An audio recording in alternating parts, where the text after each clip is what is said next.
Olá, sejam bem-vindos ao podcast Inclusive, um podcast dedicado à discussão de temas relacionados ao autismo.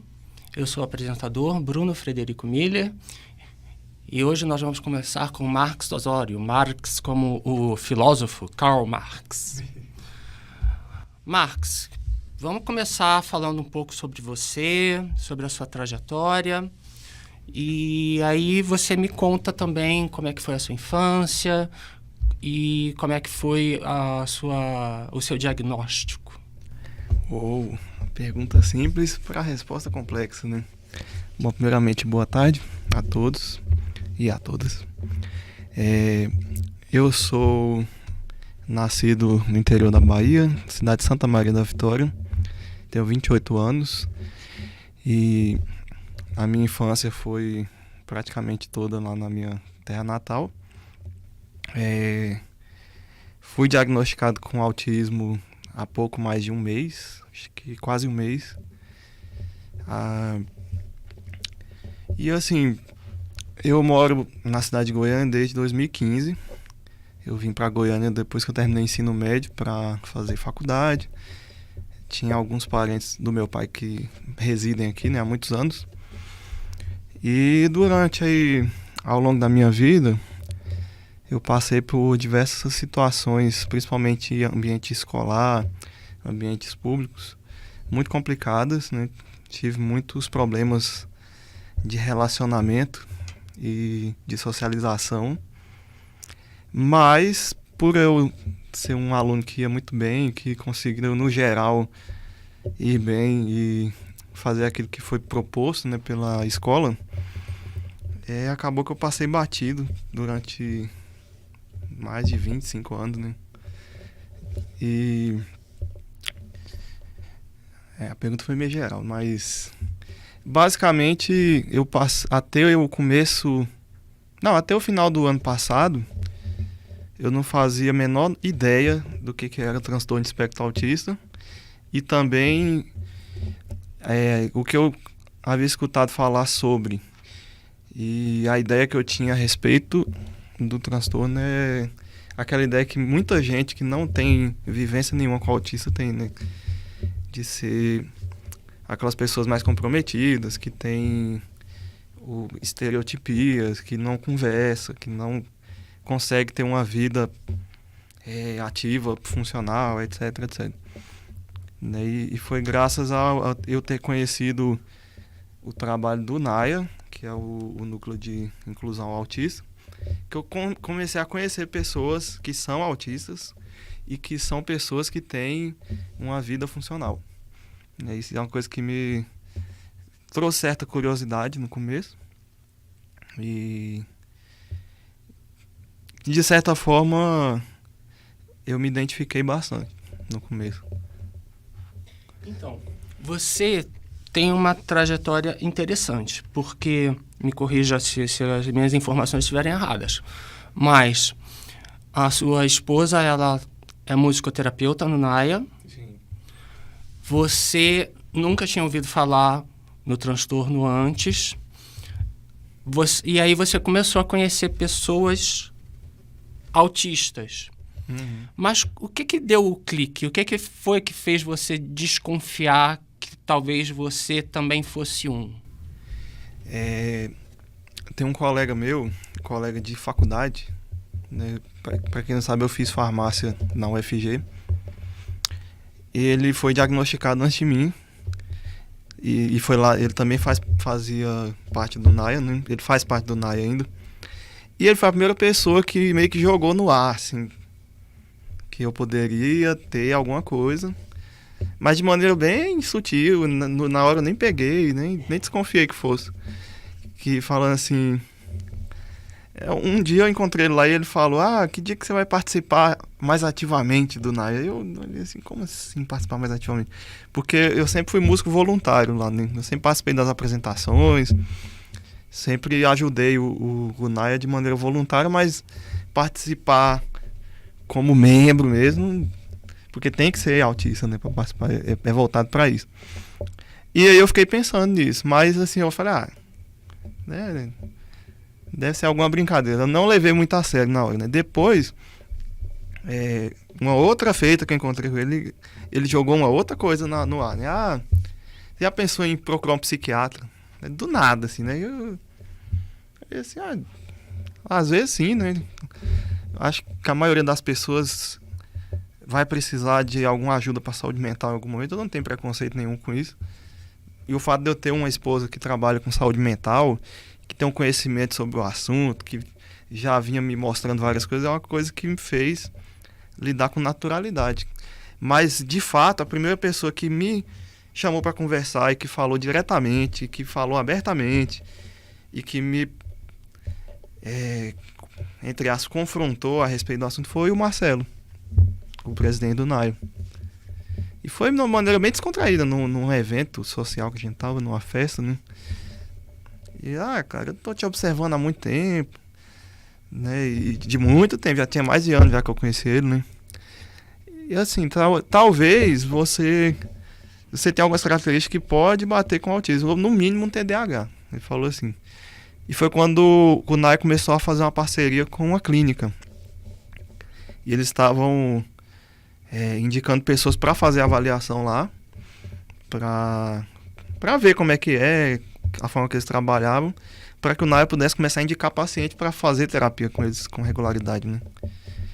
E aí o que ele falou, eu achei que fazia sentido.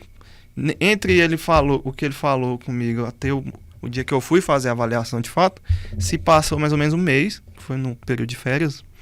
E aí foi um período que eu fui digerindo a informação, que eu fui pensar, e fui relembrar das coisas que aconteceram, relembrar lá de trás, e fazer correlações com a questão, né? E sim, o fato é que fez tanto sentido que antes de fazer a avaliação eu já tinha quase certeza já.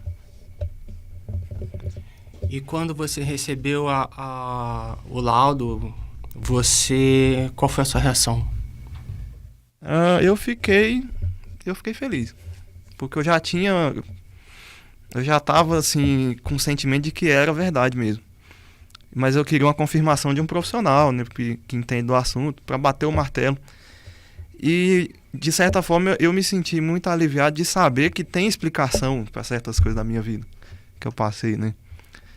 E que lacunas, interrogações de coisas que eu passei, elas foram sendo solucionadas. Tudo começou a se encaixar. E outras coisas que eu achava que não tinha nada a ver, isso aqui é coisa minha mesmo.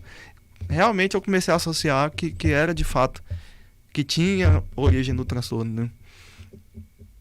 Mas ao mesmo tempo você fica assim, vem toda aquela carga de, cara, eu passei 28 anos sem saber disso. Quanto sofrimento poderia ser evitado, quanta coisa poderia ter sido mais rápido, né? Por um lado, existe, e eu falo observando o seu relato, mas também pensando um pouco na minha história. Existe um efeito terapêutico no diagnóstico, porque encontrar essas respostas para características, problemas, dificuldades que a gente passou ao longo da vida, encontrar uma resposta, uma explicação para isso é muito terapêutico, né? Porque existe uma carga de culpa que você carrega por coisas que não deram certo, existe uma cobrança por você não ser de outro modo, e aí você começa a ver que não, tá tudo bem, eu só sou de outro jeito, né? E aí você começa a se aceitar mais. Pelo menos foi o que eu passei e outras pessoas que eu conheço também relatam isso, né? Que elas possam se aceitar mais. Eu sei que existem outros casos onde isso não acontece. Mas existe esse lado terapêutico que muitos compartilham. Mas, por outro lado, existe um certo, não sei se é a palavra mais adequada, mas um certo luto. Por isso que você falou, porque, puxa, se eu tivesse descoberto isso antes, talvez eu pudesse ter resolvido tantos problemas na minha vida de uma forma muito mais fácil. Talvez eu tivesse a oportunidade de encontrar a ajuda adequada, né? Mas por outro lado também me levou a pensar como que as coisas evoluíram, né, de lá pra cá. Porque assim, eu fui uma criança no começo dos anos 2000, onde não existiam nem leis que protegiam, que consideravam o autista como uma pessoa com deficiência, que são as leis que foram aprovadas depois, e todos os direitos que a gente tem perante o Estado brasileiro, que são recentes, se não me engano, tem nem 15 anos, né? E a como que o diagnóstico melhorou, né, cara? Porque naquela época, para a pessoa ser diagnosticada com autismo, tinha que ter um nível de comprometimento muito grande. Então eu fiquei feliz por saber que eu estou fazendo parte de uma história onde o diagnóstico ele está ficando melhor e mais acessível e está abrangendo um espectro todo, né? E antigamente muita gente ficava de fora porque o autismo nível 1, né, que é o, entre aspas, mais leve, não era considerado autista antigamente.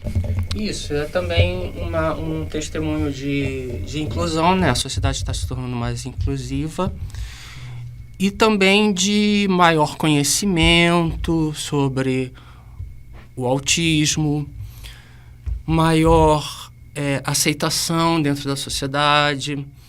Eu sempre falo que as pessoas que estão na nossa situação, somos adultos, diagnosticados na idade adulta, a gente passou e está passando por problemas que as próximas gerações não vão experimentar. Ser pioneiro é sempre muito difícil. Então, a gente está abrindo um caminho para que as próximas gerações de autistas tenham terapia mais cedo, tenham suporte adequado, tenham a devida proteção do Estado. Então, no final das contas, eu me considero um otimista, porque eu acho que a sociedade está caminhando nesse sentido. E acho que o testemunho das nossas dificuldades tem que vir sempre acompanhado desse reconhecimento. Sei. Bom, então, coisas que me levaram a procurar o diagnóstico, né? Eu sempre tive muita dificuldade com questões de contato visual. Eu me esforço bastante, mas é bem difícil. E era uma coisa que me reclamava bastante comigo quando eu era criança, porque o povo fala que é falta de educação e normalmente o povo fala, tem que conversar com as pessoas olhando no olho. Parece que você não está dando importância porque o outro está falando. Eu tenho sensibilidade visual a luzes piscantes, a luz branca, e sensibilidade auditiva a ruídos muito altos e a muitas pessoas conversando muito alto ao mesmo tempo. E eu estava começando a observar isso há um tempo já. Eu estudo na UFG, eu faço doutorado na UFG atualmente, e eu almoço e janto no restaurante universitário. E lá é um ambiente muito lotado, principalmente na parte do almoço, né? Então aquele monte de gente que conversa, e jovem de graduação em bando, é um barulho, e um querendo conversar mais alto que o outro. E eu não estava conseguindo comer direito por conta do barulho. Até que um belo dia eu arrumei um foninho daqueles que abafa o ouvido, comecei a usar. E eu senti uma melhora considerável na minha energia depois que eu saía de lá. E eu falei, tá. Então é esse tipo de coisa, né? Questões de na época escolar eu ter sofrido dificuldade de fazer amizades, pouquíssimos amigos eu tenho até hoje da época, quase ninguém. Bullying, né? Por sempre responder as coisas na lata, por não entender certo tipo de brincadeira. Então, coisas que somadas, né, juntas, e eu acredito que outras pessoas passaram por aqui devem compartilhar das mesmas ou de algumas dessas coisas que me levou a ir atrás. Mas a gente sabe que vai muito além disso, né? Sim. Suas experiências anteriores ao diagnóstico, problemas de relacionamento, problemas de comunicação. Isso trouxe algum outro prejuízo para você? Porque tem muitos autistas que relatam casos de depressão e certas dificuldades de lidar com esses problemas, né? Uhum. Você passou por isso? Passei por várias coisas. Muitas coisas, mas principalmente na época da final da infância para adolescência, crise de ansiedade, sobrecargas sensoriais muito forte. E assim, como eu não sabia o que era, eu ficava nervoso porque eu estava sentindo que eu estava sobrecarregado, principalmente visual, sabe? Aquelas auras, parecendo que você vai dar uma crise de enxaqueca e não é. É sobrecarga visual. Aí eu ficava achando que eu estava tendo alguma coisa, eu ficava nervoso. Aí o nervosismo uma coisa alimenta a outra, né? Então, crise de ansiedade várias, né? Dificuldades de começar relacionamentos amorosos. Eu demorei 25 anos para conseguir entrar em relacionamento, porque eu não conseguia conversar com mulher. Eu não conseguia manter contato visual, não conseguia manter um assunto que fosse interessante, sabe? Não tinha muito time do que falar, porque não é toda hora que você vai conversar sobre um assunto mais aprofundado, uma coisa mais teórica. E não é todo mundo que tem paciência para conversar sobre assuntos mais difíceis. Ou às vezes eu achava que a pessoa muito superficial. Enfim, trouxe problema de ordem de relacionamento, de questão de relacionamentos de amizades, né? E problemas com professores na escola. Muitas vezes eu questionava, e tem professor que não gosta de aluno que questiona, né? Porque eu sempre fui aquele aluno que gostava de participar daquilo que me agradava, que eu achava legal de discutir. Mas quando eu acho que eu vi que o professor estava enrolando, estava dando migué, não estava explicando direito as coisas, eu falava na cara dele: ah, isso aí tá errado. Ah, o professor me botou pra fora da sala uma vez porque ela falou que no Polo Norte fazia mais frio que no Polo Sul. E eu falei que não, porque eu tinha visto em livro, eu gostava de ler. Você imagina um pré-adolescente, tá lá, todo mundo lá em grupo, lá socializando, brincando, e eu lá lendo livro de geografia, de ciência, de biologia, porque eu achava melhor do que ficar no meio de pessoas, assim, né? E é interessante essa sua observação, porque é uma outra característica do autista, né? O autista, ele é muito direto, ele às vezes não mede as consequências do que ele está dizendo. Às vezes, quando ele até tem consciência de que o que ele falou é ruim, mas só vem depois que já falou, né? Então, é uma outra característica típica do autista. Mas a gente falou muito aqui das dificuldades, aí eu queria falar do outro lado, né? Que são os hiperfocos, o que as nossas habilidades. Cada autista tem seu hiperfoco, tem suas habilidades. Eu queria saber quais são os seus. Bom, música, né? Eu toco vários instrumentos, eu canto. Inclusive a música foi quem me levou pro Naya. Então, assim, a música me levou a vários lugares que me fizeram evoluir em algum momento da minha vida. E não foi só agora com a questão do Naya, né?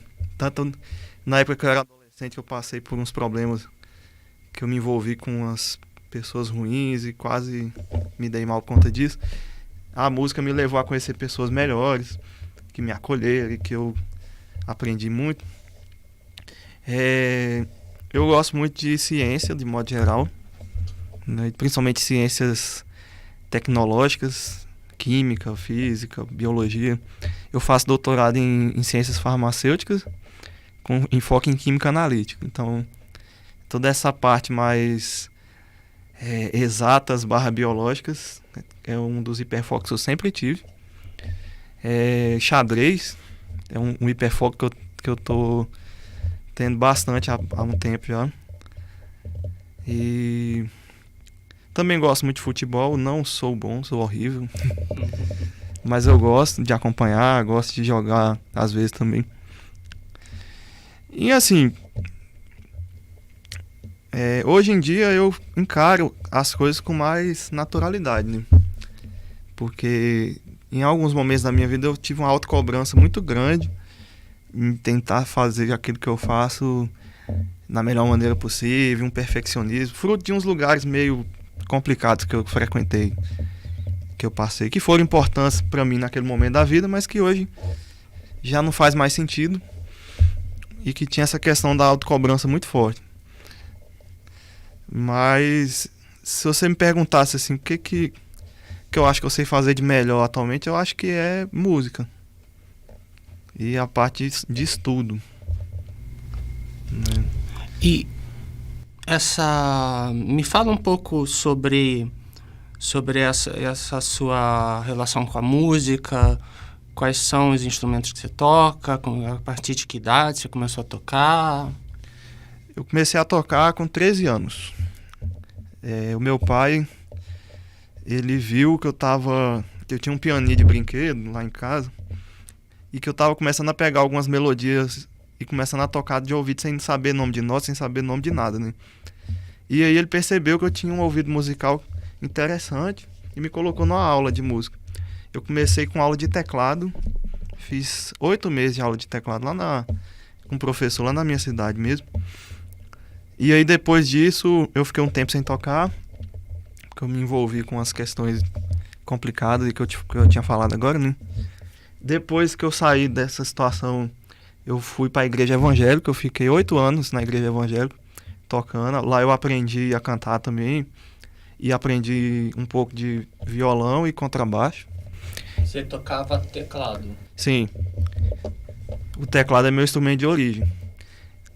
E aí depois desses anos na igreja, eu saí, né? Acabou que não fazia mais sentido para mim o andamento das coisas lá. E aí eu conheci um projeto de extensão da UFG que chama Musiversidade e Saúde, que é coordenado por um professor lá do IPTES, professor Jonatas Xavier, que por um acaso foi meu professor na graduação e por um outro acaso é orientador de doutorado da minha esposa. E ele também toca, e lá o enfoque é música brasileira. Então lá eu encontrei um grupo para continuar exercendo música com outro enfoque diferente da igreja. Conheci outros estilos e atualmente eu foco mais no contrabaixo e no teclado e voz. Às vezes violão. Guitarra não? Não.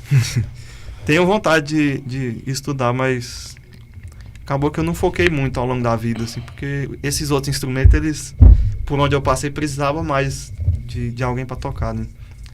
E também porque é interessante a gente focar numa coisa só quando tá começando para aprender mais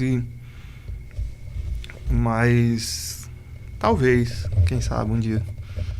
Mas é uma coisa que você faz como um hobby ou você tem interesse de fazer isso profissionalmente? Hobby. Por quê? A relação que eu tenho com a música, ela é uma relação de ser um lugar para minha saúde mental, um lugar de refúgio. A música para mim é um lugar onde eu vou para me sentir melhor, para me desligar das coisas da vida profissional mesmo, da vida estudantil. E eu sempre tive isso em mente, que se eu profissionalizar a música eu vou perder esse elemento da minha vida que tem um objetivo de ser um lazer mesmo. Sua ambição é ser professor, pesquisador? Sim, existem várias possibilidades, né? Mas eu tenho interesse em trabalhar na parte de laboratório, de controle de qualidade, analítico, e fazer pesquisa nessa área e dar aula, se tudo der certo. Né? Confesso que uma das minhas grandes dificuldades ainda é lidar com o público, apesar de eu não ter nenhum problema com uma apresentação em palco, assim, para tocar e cantar sem problema, mas para lidar com o público, para falar em público, para lidar com multidões, assim, como um orador, eu sinto uma dificuldade muito grande. Mas eu acredito que com a experiência isso pode ser contornado. Você tem alguma técnica que você aplica quando você tem que falar em público? Não, porque eu falo muito pouco em público, né? Mas para dar aula, por exemplo? Eu não tô dando aula ainda. Eu dei algumas aulas esporádicas, em alguns momentos. Mas no estágio lá do doutorado para ajudar meu orientador. Mas nada muito... uma vez ou outra, né? Mas conforme vai passando o período de doutorado, o número de situações como essa vai aumentando. Porque a gente vai pegando na experiência, no conteúdo, na parte teórica, né? E assim... E para participar de congressos, por exemplo, você participa de congressos? Participo. E aí, como é que é? Inclusive, eu vou participar de um agora em novembro. Então, a apresentação em congresso geralmente a gente apresenta banner.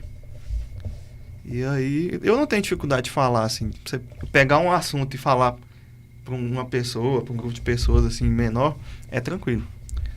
A questão da sala de aula é o barulho, é aquele monte de gente falando ao mesmo tempo.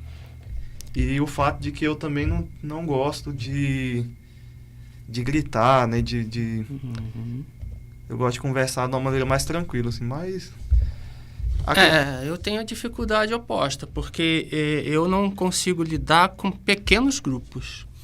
Mas quando eu tenho que falar com um público maior, é como se eu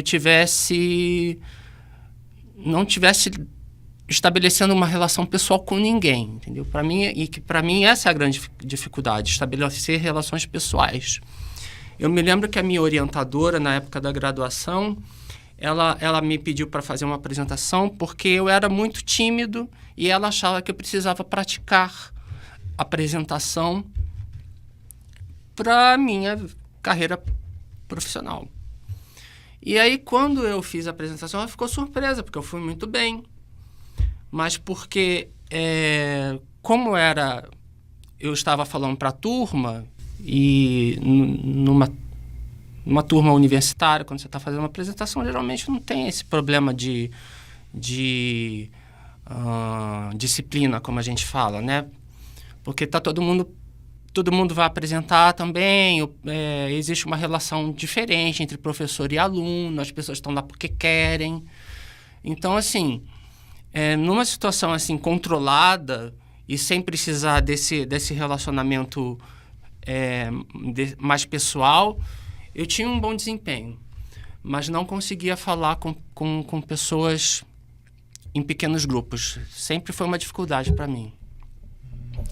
Então, assim, a gente vê que tem diferenças também, né, na forma como se manifesta essa nossa dificuldade de comunicação, de socialização. Mas, de qualquer forma, a gente está terminando, Marcos. Você gostaria de colocar mais alguma coisa? Sentiu que ficou faltando alguma questão? Considerações finais?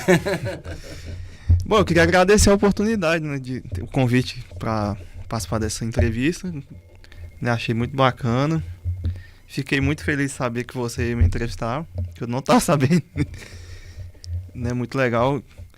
E assim, eu queria deixar uma mensagem para as pessoas que vão assistir, que vão ouvir esse podcast, que vão assistir, porque eu vou fazer questão de compartilhar para Deus e o mundo, de que nós estamos vivendo novos tempos. O autismo ele é uma condição muito comum e hoje a gente tem ferramentas de diagnóstico muito mais avançadas do que antigamente e que sim, existe um universo dentro do espectro autista e principalmente você observa esse universo de manifestações diferentes, de pessoas com estilos diferentes e com dificuldades diferentes, porque espectro é isso, é uma faixa de nível de certa coisa. Então existem níveis de autismo diferentes. Quando você vê que tem muita gente que é profissional, que é dono de empresa, que é estudante, que é doutorando, que é autista. Nas reuniões do NAIA que a gente faz lá toda semana, a galera dos adultos tem pessoas que têm família, que têm uma vida. Mas isso não quer dizer que ela também não sofra dos problemas que o autismo traz como condição. E também desmistificar aquela coisa de que o autismo é um transtorno que afeta a inteligência do indivíduo obrigatoriamente, né? E talvez, por eu ser uma pessoa que me destaquei em algumas áreas da vida e ter uma inteligência considerada normal, né, para fazer as coisas, e fui bem na escola, eu passei em branco esse tempo todo. Mas as dificuldades sociais, elas estão aí, e outras questões, mas de agora para frente a gente vai sabendo o que é, você consegue lidar melhor com isso, trabalhar com isso. E eu desejo, né, que outras pessoas que não receberam o diagnóstico, elas recebam, elas tenham a oportunidade de se autoconhecer melhor e ter acesso a lugares como o NAIA, que são lugares diferenciados e onde você tem acolhimento e você realmente tem um espaço que é feito para o autismo mesmo, né? E que faz bem. Tá certo. Muito obrigado, Marcos Osório. Eu sou o Bruno Frederico Miller e esse foi o podcast Inclusive.